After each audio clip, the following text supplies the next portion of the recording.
purchasing a couple of franchises, he, dealt with something that I call imposter syndrome, which is basically where you feel like you're a fraud, like, oh my God, I really don't know what the hell I'm doing. And so we kind of worked through that whole thought of self-doubt and, again, pulled it to the front and took a magnifying glass and said, what proof do you have that you can't do this? Well, there's no proof, right? Because it's future stuff, right? So we're living in the past or we're living in the future.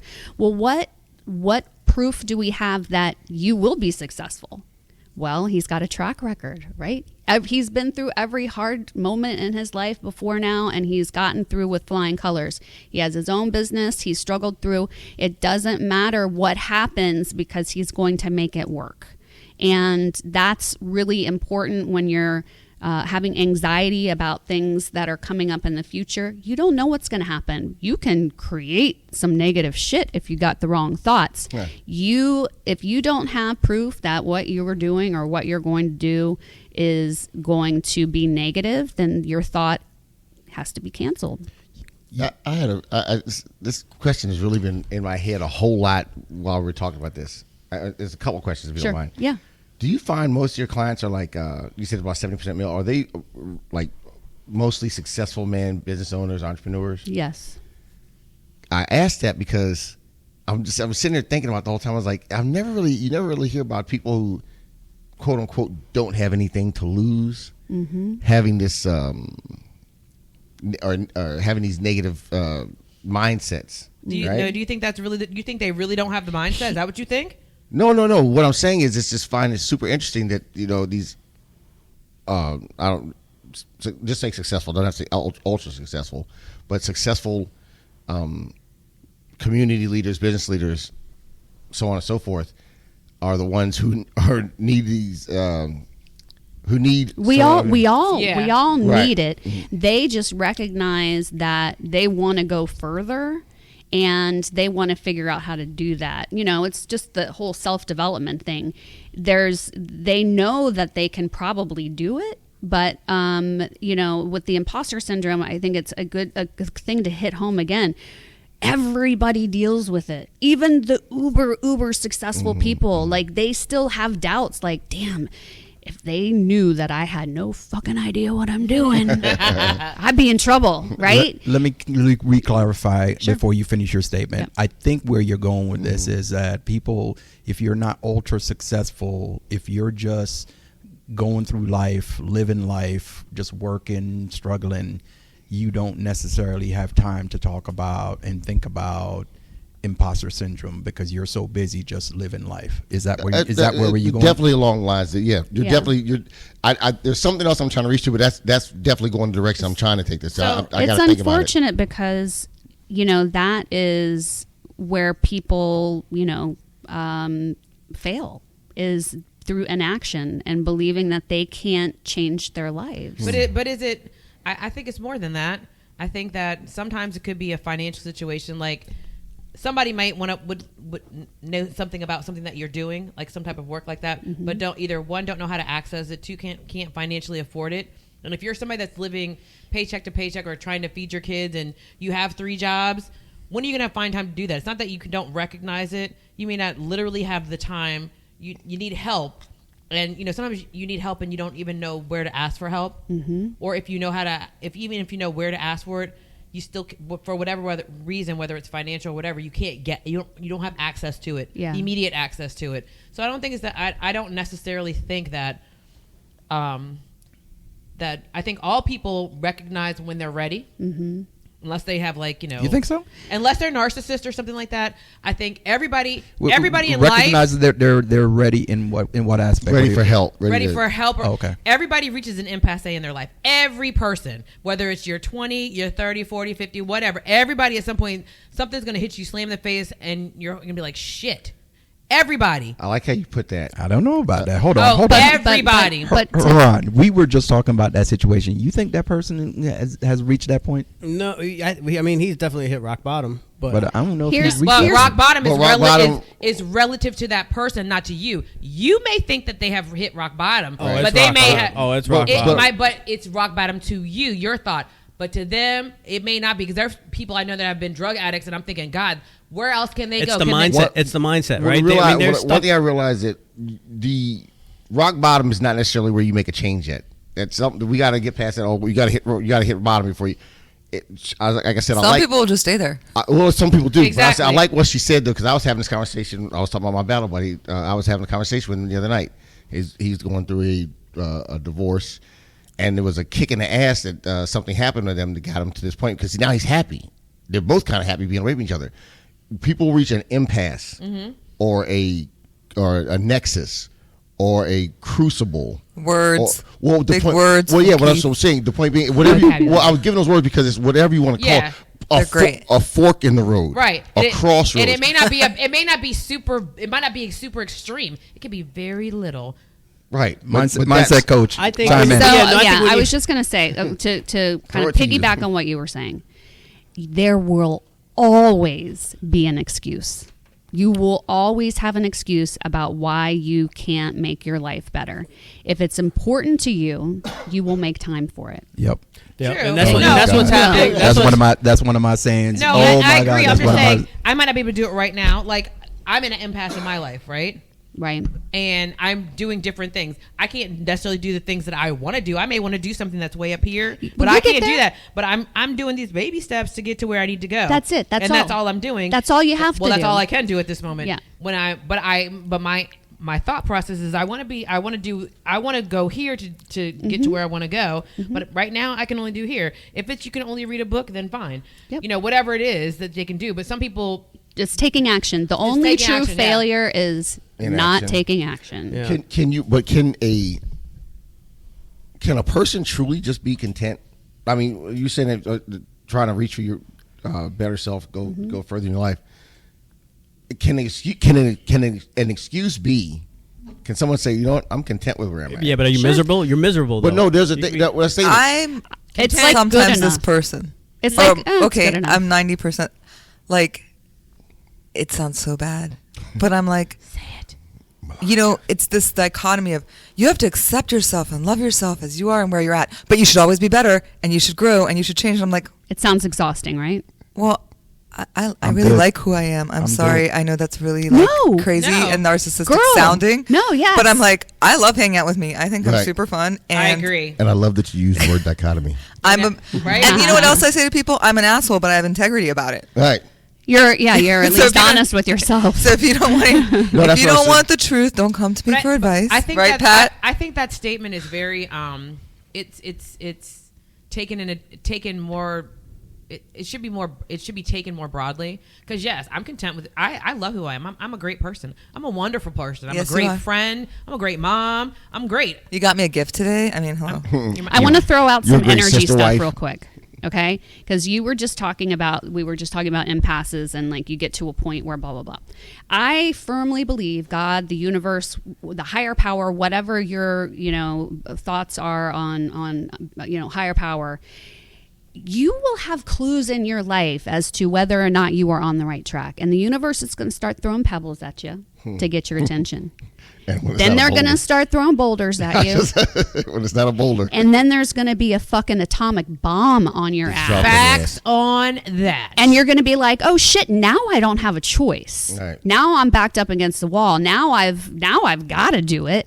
And then you do it and you're like, "Why the fuck didn't I do that earlier?" Why did I take Let the me tell easier you, path? that was my last job. I was there for 15 years, and that's exactly what happened. It was Yep. little pebbles, and I kept justifying the reason why I was staying. Yep. I'm like, oh, they're my family. I've been here for a long time. When I left, guess what? Number one, they didn't give a shit if I left or not. And I'm sure somebody from them going to see it. I don't care. They didn't give a shit that I left. You know what I mean? They didn't care. So Michelle, you have a new journal out. I do. Yes. We're talking about this. Talk about it. So, I think I mentioned earlier that my clients, really push back on journaling. So, my big thing is, and talking about what Haran said earlier, is when you wake up in the morning, the first thing that you need to do is be grateful that you're alive. You need to take a few minutes just to be grateful.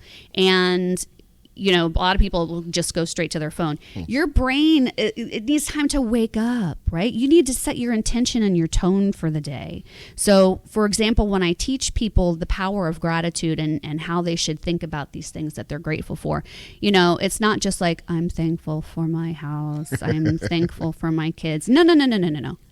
I am thankful that my kids aren't gone or my kids aren't sick. Like, think about what it would be like not having the things that you have. Now feel that. You have to feel that gratitude to really appreciate where you are today, because it would be nice to be up here down the road, right? But you're not. You're here right now. So you need to enjoy where you're at and be grateful for where you are. And so when you start your day off in a grateful meditation, 5 minutes, you really set the tone for your day. And I also tell my clients that they need to set an intention. What you going to do today? Are you going to, send that email you've been putting off? Or are you going to hug your spouse 4 times? Like, be creative. But you're taking control and you're living your life with intention. Your life's not living you, and you're going to be happier. So my clients, they kick and scream, when I do journaling, so blah, blah, blah. It's a pain in my ass. And I'm like, okay. So there were like no journals on the market that like did what I wanted my clients to do. So I was like, well, just make my own. Yeah. So smart. The other thing we do is nighttime. I mean, literally just a couple minutes a day. At night, with mindset, I like people to go in and be like, here's what went right today, but like what went wrong? Because you do want to come back better. Like, I shouldn't have screamed that loud on my kids. Like, how can I do better tomorrow? And, get out any of the shit you need to get out so you can go to sleep. And you're not waking up at 3 a.m. like... Johnny, you had a 3 question? a.m. is my time, and I'm like, damn it. I actually have 2 questions. So I have 2 questions. Yes. I'm going to tell you them both first, so don't forget. So my first question is what is the difference between mind coach and life coach? And then my second question is, what does... No, because I knew Pat was talking. Get that later. Yeah. And my other question I'm listening to some of the things you're saying, and I feel like there's a little bit of spirituality in what you're talking about. So how does spirituality play into what you do? Yes. Okay. So first, mindset versus life. Mindset is really the specific scientific approach to helping people, right? It's not just like, let's talk about why you're upset and where you want to go with your relationship. This is like really getting in there and fixing scientifically limiting beliefs, rewiring so that you don't have these automatic triggers like, where the hell, oh shit, where'd that come from? I don't know why I'm so angry, right? It's rewiring. So it's more specific. And again, mindset is everything. Life coaches probably use mindset too. They just, I'm just very specific about that. Spirituality. It's an interesting dichotomy because, like I have had clients who are very, very biblical. I have had clients who are Muslim. I have had clients who are into the whole woo-woo, the universe and energy and all of that. And so I have to be very broad about it, but I do bring spirituality into it and energy or whatever you want to call it because it's real. And for example, in AA, they have the hierarchy of the, whatever the 10 things. And the first one is the higher power. Believing that there is a higher power and being connected to that source. And that's like the foundation of life. And to be able to have that and to have meaning and purpose as to why we're here, we are spiritual beings having a human experience. That's what I have a 2-part question, one for you. I'm gonna go to Patricia first because I'm gonna go back to what Michelle was talking about gratitude. So Patricia and I have the horrible distinction of having a lot of deaths in our life, meaning our family. Good times, Pat. Good times. So I know from myself, one of the things, and it goes back to what Michelle was saying about gratitude. One of the first things that I say to my to myself in the morning, I am glad to be alive. Mm-hmm. Do you find that? Absolutely not. And the reason is because I think being alive is not the greatest thing in the world.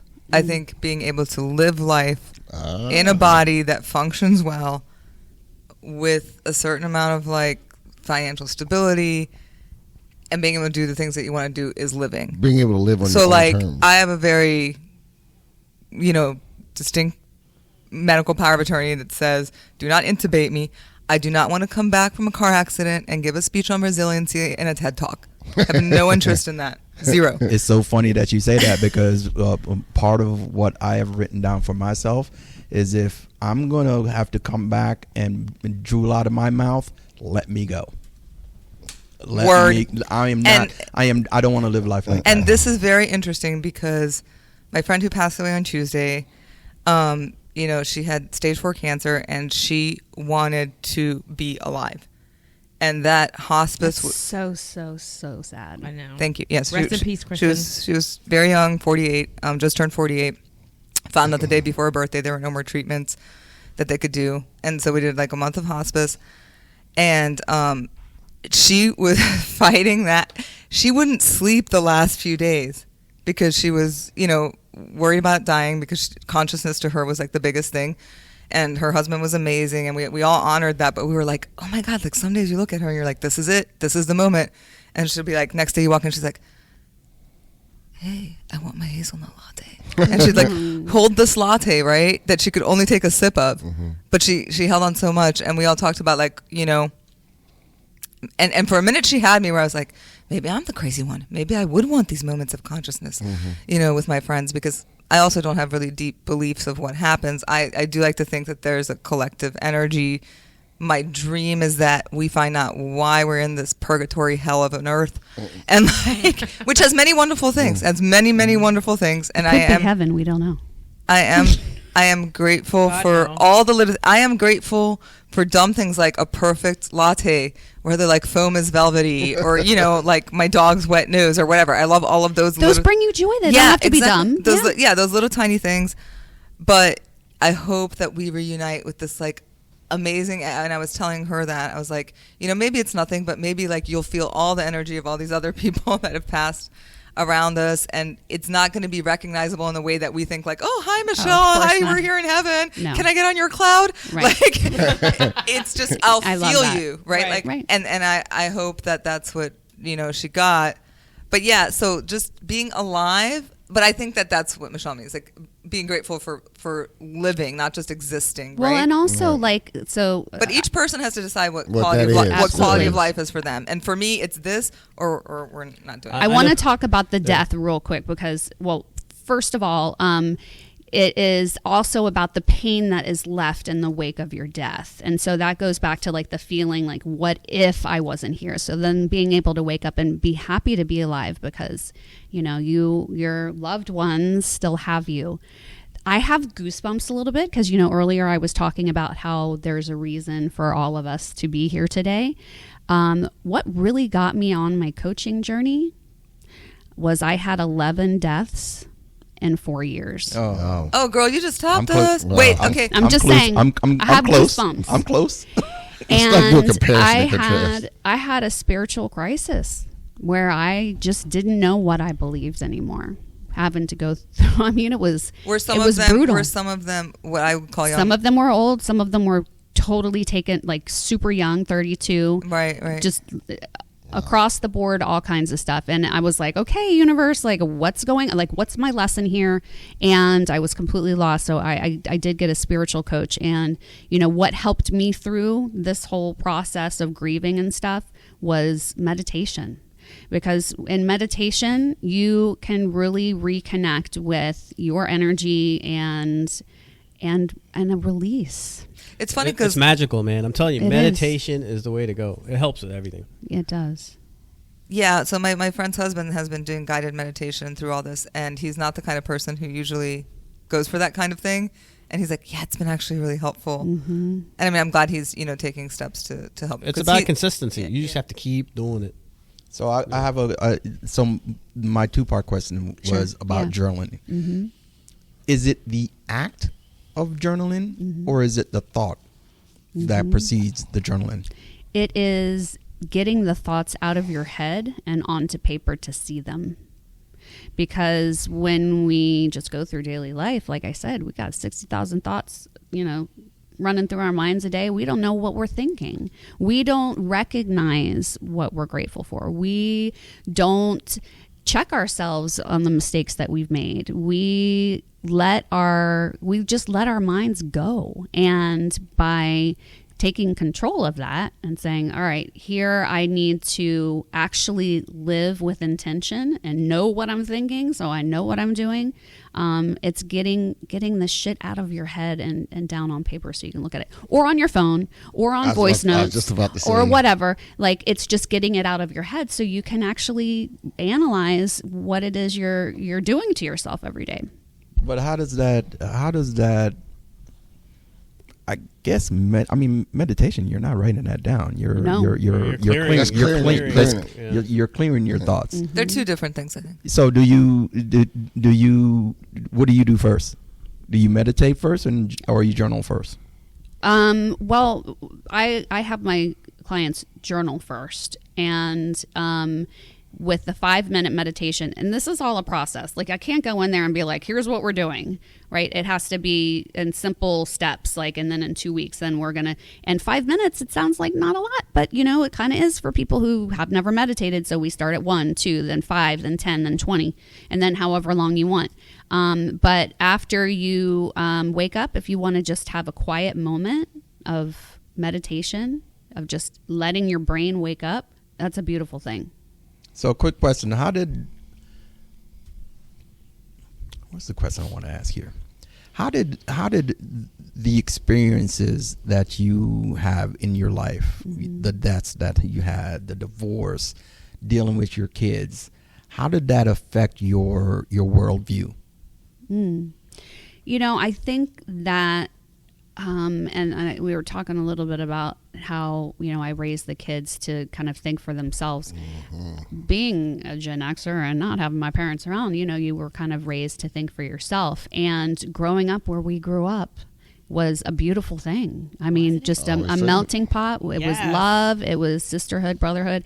And it was a completely different experience than I think most of this country has had. As we're lately experiencing, we talk about. I'm from Wheaton, so I'm from the Maryland side, but similar to that. Yeah, it's and so that alone, that was the foundation of my life, and so I have a completely different worldview than probably 99% of the people in this country, and so the experiences really were kind of separate from that. I don't know if I'm making sense, but I think that the whole masculine energy and kind of having the kind of childhood that I did, set me up to be a little hardened and have a shell, and to really protect myself. Before you knew of what that energy was called, what did you think it was?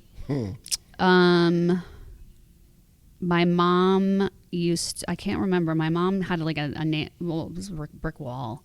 I would just I would get to a point where I would just be like, compartmentalize. We just had this. Yeah. It's there. And it was hard. It was so hard for such a long time because it was fucking automatic. I couldn't do anything about it. It would just happen. So go ahead. Now I got to ask you the same thing I asked Megan was, do you think that brick wall was there for your protection? 100%.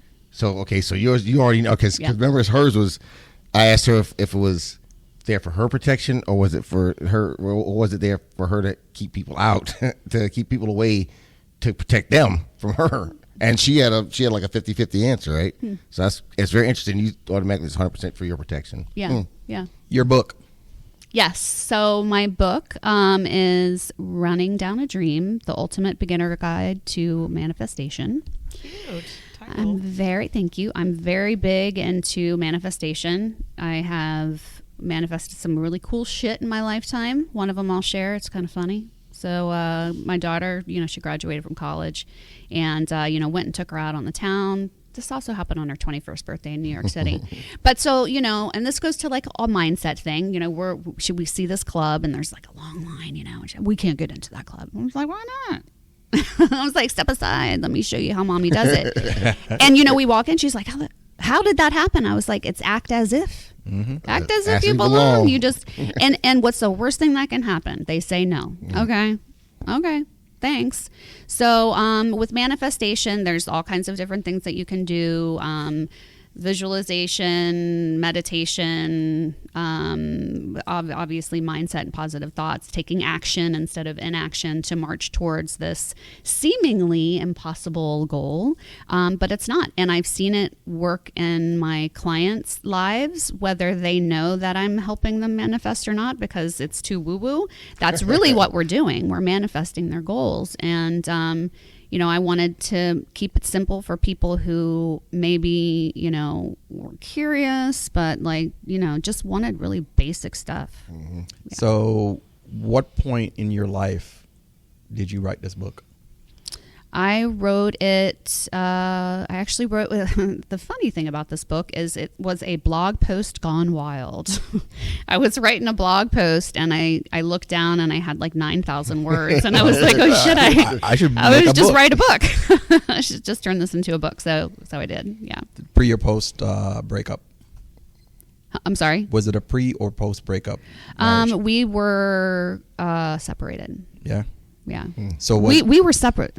We were separated in the same house. was for it a couple of years? What did this book have any interconnections between your personal life?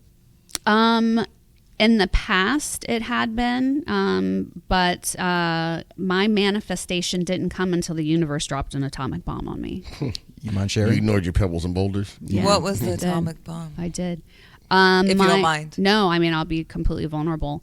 My now ex-husband was having an inappropriate relationship with a 28-year-old. Oh, nice. Whoa. Always So goes there, right? But it had to happen that way, because if it didn't happen that way, I would have never left. You would have stayed within action. Because I you like would've them stayed. pebbles. Yeah, I guess. Yeah. Were you comfortable in that? Were you comfortable in the misery? It was good enough. It was good enough. And, there's a book that I've talked about writing for a long time. I need to make it important and put it in my schedule. Journal it. Yeah. Start it. But the title would be something like Good Enough. Yeah. Is it good enough? And also, a play on my name. Oh, Do you think- cute. Oh, Good yeah. win. I love it. Do you think, like you said, if that boulder wasn't dropped on you, you think you'd still be there? I would. Atomic bomb. So Pat. let me ask you a Atomic question. bomb. Can I ask you a Atomic bomb, question? and I would be miserable. So in your what did you call it? Mind what? What is your Manifestation? No. Oh. Your job. Mindset coach. Mindset coach. Mindset. Yes. That's the word I was looking for. So in your mindset coaching, you're dealing with people and their goals. Are they working on relationships too? We work on everything because, like I said, mindset is across the board. Yeah. And, everybody has something to work on. So coaching mindset can't be cheap, right? It's got to be. I mean, it's for people that That's can a good afford it, question. right? So people that can afford it. So if they can afford it, they're probably kind of successful already in their lives, That was- right? More financially. This is a good segue. So, yes, it's not cheap, but it would be similar to going to see a therapist, maybe Okay. paying out of pocket for a therapist. But, there's such a rush and high and fulfillment of helping other people and seeing their lives turn. Like, I can't even, it gives me goosebumps to watch, and be a part of someone's life completely turning around and seeing people with joy.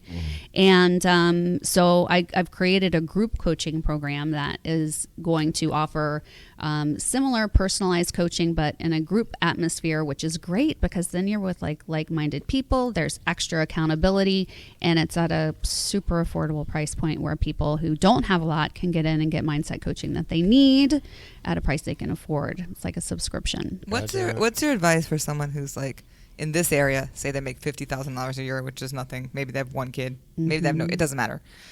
They're really not making a lot of money, and they can't even afford like a $75 session or $50 session kind of thing. Right. There are a lot of books. There's a lot of things. What would you say to them to do that they can do on their own? Since we're always here to help our listeners. Yeah. And no. we don't know how Purpose. much disposable income they have, or you may. Okay, we don't want to call it disposable income because it is helps. investing in yourself. But maybe you have very little money to invest in yourself. How can you help change your mindset with Yeah. something small. So there's a really brilliant woman. Her name is Mel Robbins. I don't know if any of you have heard of her, but she's got an excellent podcast. And she's brilliant. She's really good with mindset work. And by, learning, it's about learning. And I'm a lifelong learner, and everybody should be a lifelong learner. To be able to read, listen to podcasts, journal. There are things that you can do to improve your life. And listen, you don't have success. This is what I tell everybody. Success does not have to equal wealth or money. Wealth could be wealth and love, right? And family. So even if you're making $50,000 a year and you're a single parent and you are quote unquote struggling, you can still have joy in your life. You cannot wait for things to be different to be happy. That's true. We talk about this with my friends, and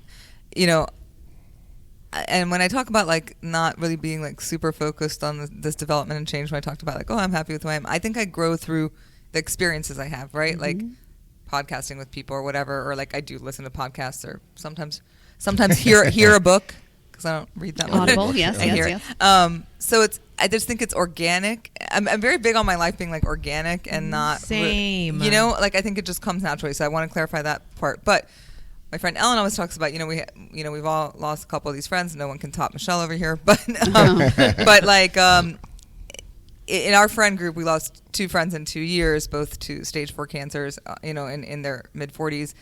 And so we talk about like the little joys, right? Like, so that gratefulness for the latte or for the like, we're here and hanging out with these people, and finding, even in the moments when we were doing like the hospice care, right, with our friend just recently, the closeness that we now have with her husband. Like, we were always friendly with him and friends with him, but now, much to his dismay, probably we're like, oh, we're BFFs now, buddy. We're trauma bonded. Right. Yeah. But like, we got to know things about him, and he was very open with us with his feelings, which I'm really glad he was able to do. And so like there is that joy that comes out of the bad, right? That I think people always have to focus on. Yes. Whether it's little things like great donuts today, or a big thing like finding a new connection or whatever. Without great pain, there isn't great joy. Amen to that. Spider-Man. Is that Spider-Man? Is it? Yeah, That's with great that's power with comes great responsibility. responsibility. Hers was more along the lines of Mission Impossible. Yeah. Without great, Silly. you can't reach great joy, or can't reach great something without great suffering, something like that. Yeah. Keith, I got a question for you. So Oh, Lord, here we you've go. had you've had or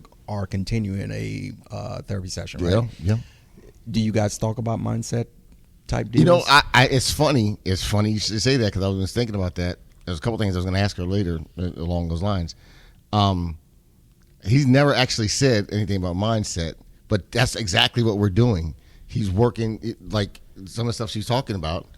It's probably some of the stuff she does, or he does in my sessions. My therapist does in sessions with me, is to get me to rework the way I'm thinking, to try to not necessarily block out those negative thoughts, but to those are experiences that you can't change your experiences.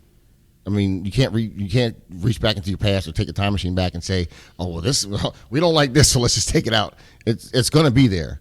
So for a lot of the time that I'm working with him, that's what he's doing. Like we talk a lot about what happens. I'll tell you what happens in our sessions. It's an hour long for about 35, 40 minutes. I'm just Really, that's so surprising. Yeah. verbal diarrhea. right, but it's Not you. No, not me. But it's not like what we're having here. It's like we talked about earlier, something you brought up earlier about the do men feel comfortable emotionally? You got to get it out. I get it. That's why I get it out right there, because a lot of it too, like saying fearing that rejection back from your significant other or spouse.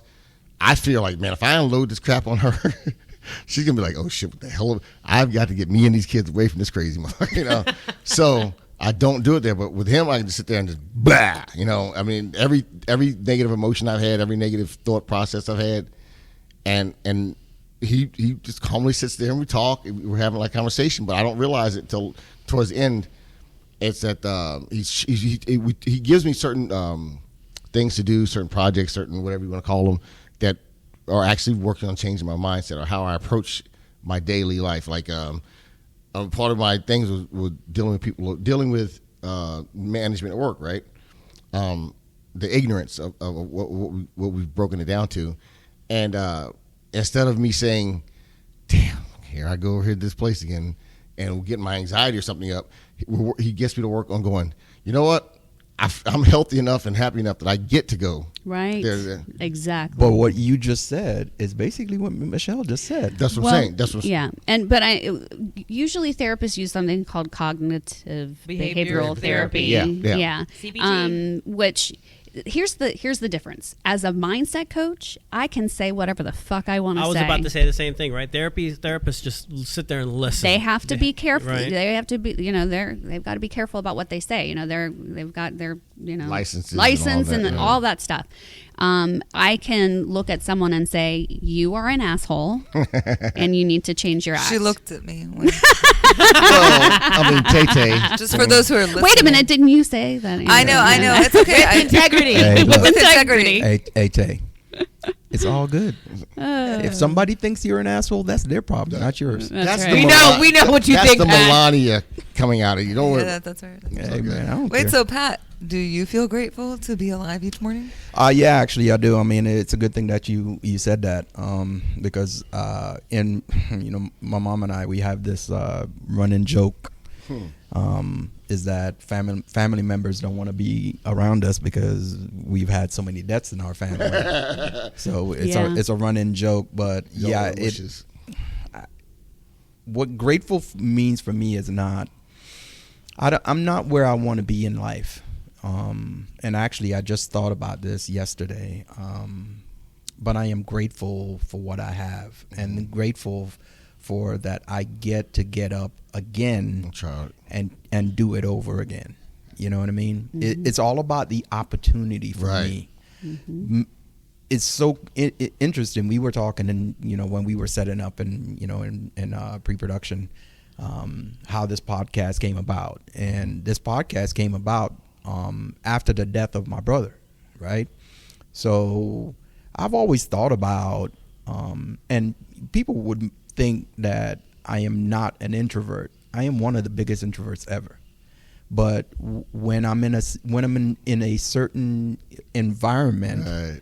I let go. You're an extroverted introvert. Yeah. But you know what? I am too. And so, part of the gratitude that I have in life is that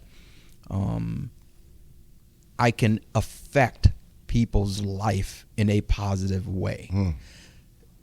I do more pulse checks on my friends and family than my friends and family will do pulse checks on me. I said this to Stephanie the other day. My brother died. It'll be a year and April 20th, Smokers Day. My brother will be dead. Ask me how many of my friends texted me or called me and asked me how I'm doing. Yeah. None. But that's okay, because Wait a minute, I called and texted you right when it happened a lot. yeah. And then All right. Okay, one. All right, why one? Yeah. My bad. One. But Calm down. but it's not about that for me. It's Right. what it is that if there's somebody out there that is hurting and I can affect that in a positive way, I feel like that's my purpose in life. Yeah. Right? I just text somebody. I just text somebody the other day. Actually, I just text Ramon the other day because he's going some stuff, and he's coming on the show on April 1st. Shout out Ramon. He's gonna be doing a Real Feels. But Lord. I just texted him the other day. He lost somebody in his family, and he'll tell you guys about that when he Right. comes on the podcast. But he was having a hard time. He called me at like 11 o'clock, and we're just chopping it up or whatever, right? And 2 days later, I was like, all right, I'm gonna give him a couple of days, right? But I pulse checked him. It was a simple, you It's good? going down. You good? Everything good? You don't have to sit there and give a big, long, endurance speech. Right. When I hit up Tanya sometimes, and I hit her up on the text and be like, you good? Right. You know, everything good? How was, what's going on? I know. I've been waiting for know? you to hit me up for the last 2 weeks, just Burn. I have a You're supposed to friend. be intuitive. I have a friend of mine. I know. I was like, I know Pat's gonna hit me up. I have a friend of mine who he knows who he is. I'm not going to out him, but he had a stroke, and it's not, it ain't you, Keith. Calm down. Not you, Keith. Not you. Oh, Keith. okay. I'd say because I know I should have went. But I had a but he's had a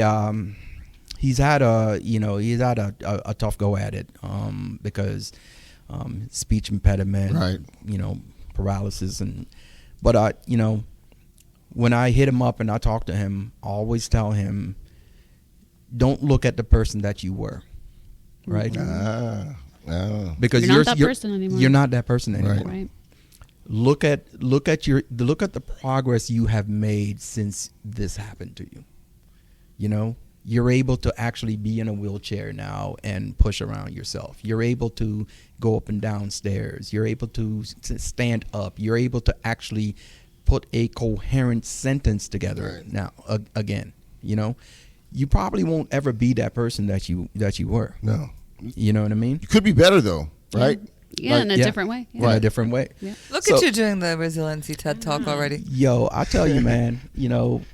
I am probably one of the biggest assholes in this world because I tell it like it is. No, That's I'm not.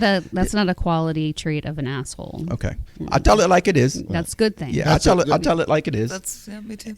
But I tell people once you're in my sphere, I'm gonna make sure you're good. Right.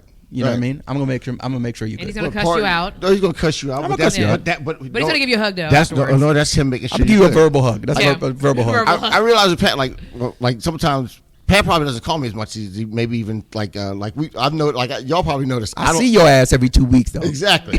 And also too, like y'all know, I don't do the. Yeah. It's just not me, but like. You still got a flip phone. Calm down. Yeah. I don't even know why you. I trying don't to even get him in know. the I don't even You are know why kidding you got me. an All iPhone. right, it's iPhone, not a baby. flip This phone. I'm just. Yeah, not, but that's when I know how to use it. I have no idea why this cat has an iPhone. because I'm not a. It's like his parents gave it to him with Yeah. 2 numbers. Yeah. Yeah. 911. Yeah. I'm not a. He calls his kids and his wife. That's it. And Haran. Look, I'm airborne infantry. My I'm gonna knuckles get you a jitterbug. You can do voice to text. my knuckles still drag the ground. You know what I mean? So y'all be lucky that I'm can sit upright and use my opposable thumbs. All Oh right. my god.